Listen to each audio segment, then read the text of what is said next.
Hi guys, my name is Sahil and welcome back to learn with साहिल।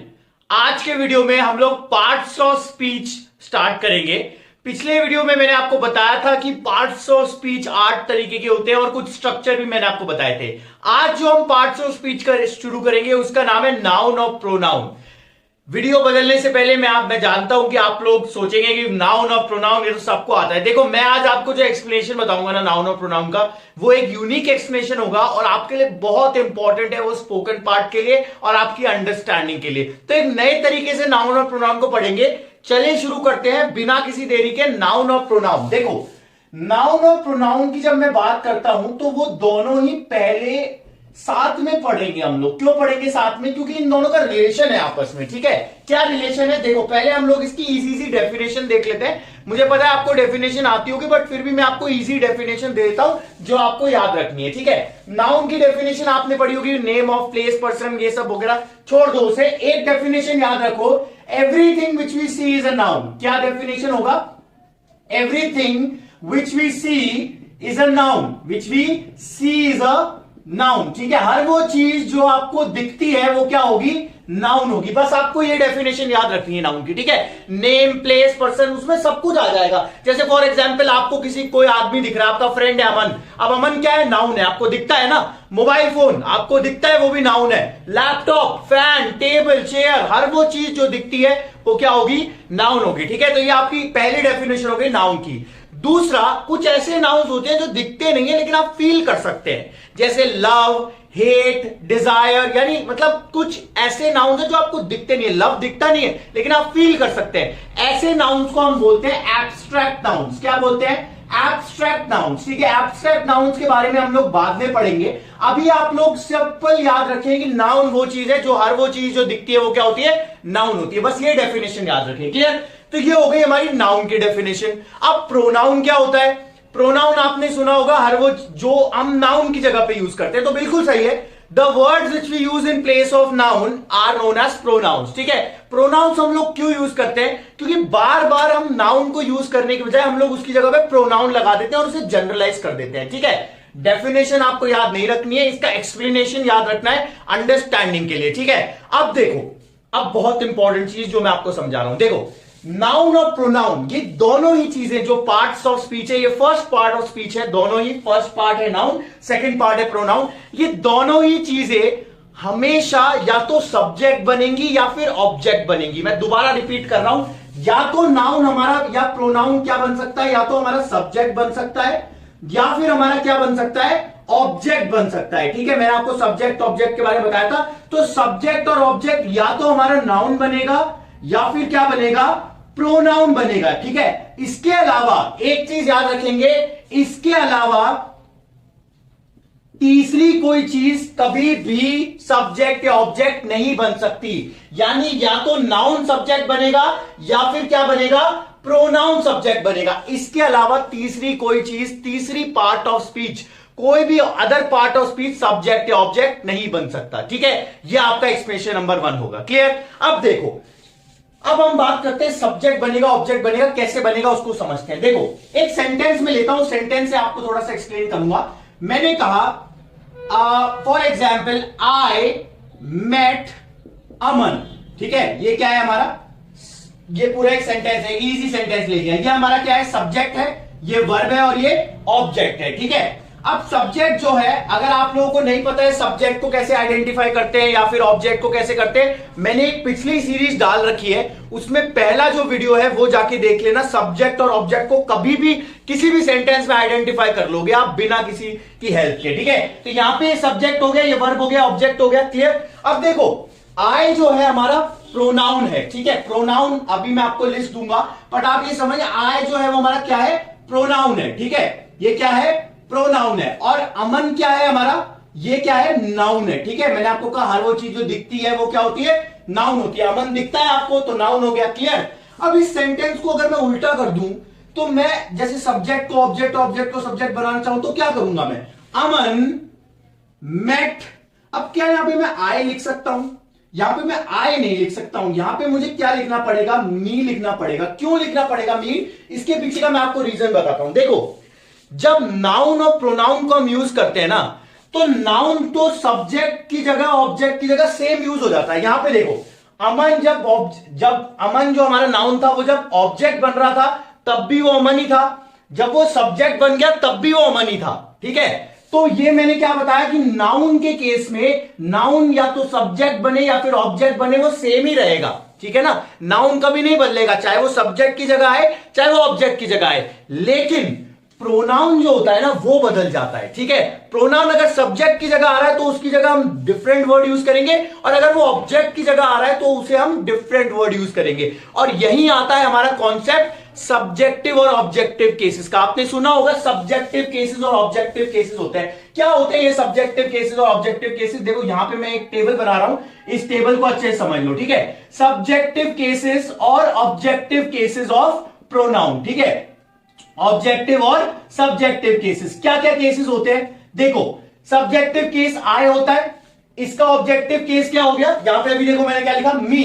ठीक है, subjective का objective case मी हो गया। आई के बाद ये हो गया हमारा वी, वी का क्या होगा ऑब्जेक्टिव केस? अस। ठीक है, उसके बाद आता है आपका आई वी, उसके बाद यू, यू का ऑब्जेक्टिव केस यू ही रहता है। ठीक है ना, उसके बाद आएगा ही का ऑब्जेक्टिव केस होता है हिम।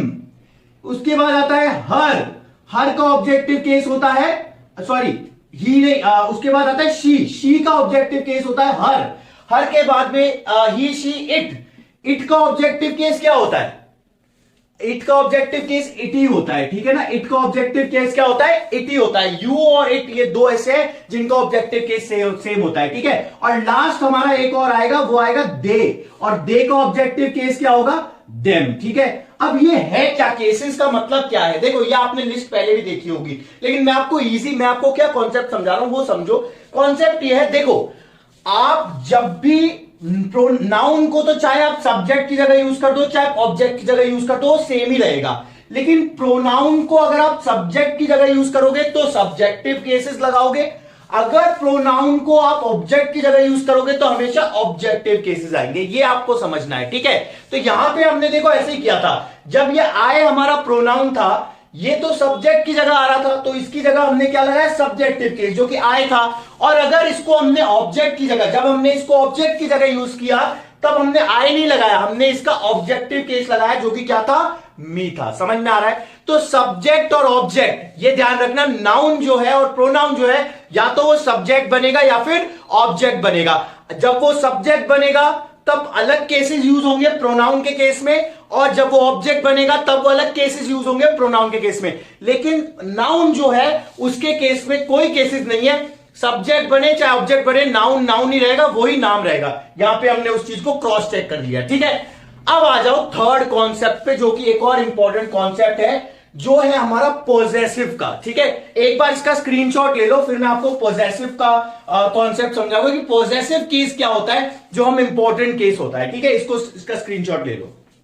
चलिए, तो अब बात करते हैं पॉजेसिव केस की। देखो पॉजेसिव केस क्या होता है? पॉजेसिव वर्ड का मतलब होता है, ये वर्ड पोजेशन से निकला है। पोजेशन मतलब कोई चीज आपकी है, मतलब वो आपकी, उसके ऊपर पोजेशन शो कर रहे हो कि मतलब वो चीज आपकी है या उस पर्टिकुलर नाउन या प्रोनाउन की है। ठीक है, मैं इसको एग्जांपल के तौर पे बताता हूं। जैसे मैंने कहा दिस इज माई कार, अब माई क्या हो गया? मेरी गाड़ी। मेरी गाड़ी, गाड़ी किसकी है? मेरी है। तो यहां पे क्या केस हो गया? ये कौन सा केस हो गया? ये पॉजेसिव केस हो गया। ठीक है, अब पॉजेसिव केस दोनों में होता है, नाउन में भी पॉजेसिव केस होता है, प्रोनाउन में भी होता है। कैसे होता है वो समझते हैं। नाउन में जब पॉजेसिव केस आता है उसमें हम यूज करते हैं अपोस्ट्रोफी का। किसका यूज करते हैं? अपोस्ट्रोफी का। ठीक है, अपोस्ट्रोफी क्या होता है ये चीज समझो।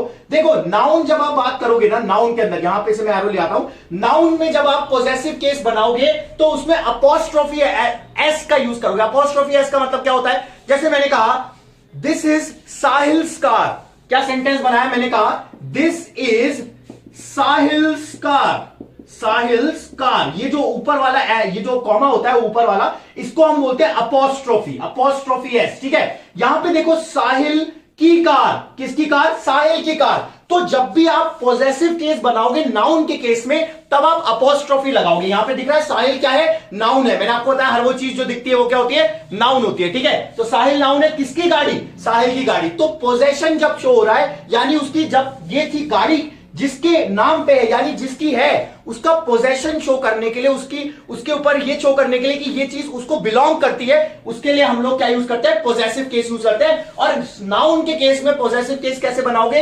अपॉस्ट्रोफी एस लगा के, अपॉस्ट्रोफी एस लगाओ, हमेशा नाउन के केस में पोजेसिव केस बन जाएगा। ठीक है, प्रोनाउन के केस में क्या होता है, प्रोनाउन के केस में फिर से वर्ड्स आते हैं, ये वर्ड्स आपके सामने लिखे होंगे, ये वर्ड्स आपको पॉजिटिव केस शो करने में काम में आते हैं प्रोनाउन के केस में। ठीक है, जैसे मैंने कहा अब यहां पे साहिल की जगह अगर मैं बोलूं फॉर एग्जाम्पल एक सेंटेंस में ले लेता हूं, दिस इज माई कार। ठीक है, सेंटेंस बदल दिया, मैंने कहा दिस इज माई कार। ठीक है, अब माई क्या है, माय यहां पे प्रोनाउन है, मैं किसी का नाम नहीं लेना चाहता, मैं बोलना चाहता हूं मेरी गाड़ी है, मेरी गाड़ी में मैं क्या यूज करूंगा, माय। अब ना तो मैं आई लगाऊंगा ना ही मैं मी लगाऊंगा, मैं क्या लगाऊंगा, माय। ठीक है, अच्छा एक चीज और ध्यान रखेंगे, जब भी आप पोजेसिव केस की बात करोगे ना तो उसके बाद एक नाउन आएगा, क्योंकि किस चीज का पोजेशन की बात करो, कोई चीज की बात तो करोगे ना, किसकी गाड़ी, किसका घर, this is my car, this is his book. ठीक है, उसकी किताब है ये, उसकी किताब, तो दिस इज हिज बुक। यहां पे ना तो आपका ही आएगा ना हिम आएगा, क्या आएगा, हिज आएगा, हिज बुक। ठीक है, तो हमेशा पॉजेसिव केस में आप उसके बाद में नाउन लगाएंगे जिसका वो पोजेशन शो करेगा। ठीक है ना, तो मैंने क्या बताया, नाउन के केस में पॉजेसिव केस कैसे बनाओगे, अपॉस्ट्रोफी एस लगा के पॉजेसिव बना लोगे, और प्रोनाउन के केस में ये लिस्ट दे रखी है, इस लिस्ट को यूज करके आप जब भी पॉजेसिव केस की बात करोगे यानी पोजेशन शो करना चाहोगे तब आप ये वाले वर्ड्स यूज करोगे। ठीक है, जैसे मैंने कहा ये हमारा घर है, दिस इज आवर हाउस। अब ना तो मैं वी बोलूंगा ना मैं अस बोलूंगा, मैं क्या बोलूंगा, आर हाउस, ये मेरा घर है, आर हाउस। ठीक है, लेकिन अगर मैं नाउन लगा दूंगा यहां पे तो कैसे बोलोगे, जैसे ये सेंटेंस में ले लेता हूं। ठीक है, मैंने कहा दिस इज आर हाउस, ये हमारा घर है। ठीक है, this is our house, clear. अब इसी सेंटेंस में मैं यहां पे ये तो प्रोनाउन था इसीलिए मैंने उसका पॉजेसिव केस लगा दिया, अगर मैं नाउन लगाना चाहूं तो क्या बोलूंगा मैं, दिस इज अमन्स हाउस। ठीक है, मैंने किसी का नाम ले लिया, अमन्स, अपॉस्ट्रोफी एस, अमन्स हाउस। ठीक है, तो मैंने आपको समझाया कि नाउन के केस में कैसे पॉजेसिव बनता है, प्रोनाउन के केस में कैसे पॉजेसिव बनता है। नाउन के केस में सब्जेक्ट लगाओगे ऑब्जेक्ट लगाओगे तो सेम रहेगा, प्रोनाउन के केस में सब्जेक्ट की तरह लगाओगे तो सब्जेक्टिव केस लगाओगे, ऑब्जेक्ट की जगह लगाओगे तो ऑब्जेक्टिव केस लगेगा। ठीक है, अच्छा एक और हैक बता देता हूं, प्रोनाउन के केस में देखो, नाउन में तो कोई कंफ्यूजन है नहीं, सब्जेक्ट लगाओ चाहे ऑब्जेक्ट सेम ही हो जाएगा, लेकिन प्रोनाउन के केस में क्या होता है, अगर चेंज है तो आप कैसे पता करोगे, अगर सेंटेंस के शुरुआत में अगर प्रोनाउन आ रहा है तो वो हमेशा सब्जेक्टिव केस में आएगा, अगर सेंटेंस के बाद में आ रहा है वो तो हमेशा ऑब्जेक्टिव केस आएगा। समझ में आ रहा है, ये छोटी सी टिप है मेरी तरफ से जो आपको याद इस चीज को प्रैक्टिस करने में और आइडेंटिफाई करने में हेल्प करेगी। ठीक है, तो इस चीज को आप एक बार प्रैक्टिस करें।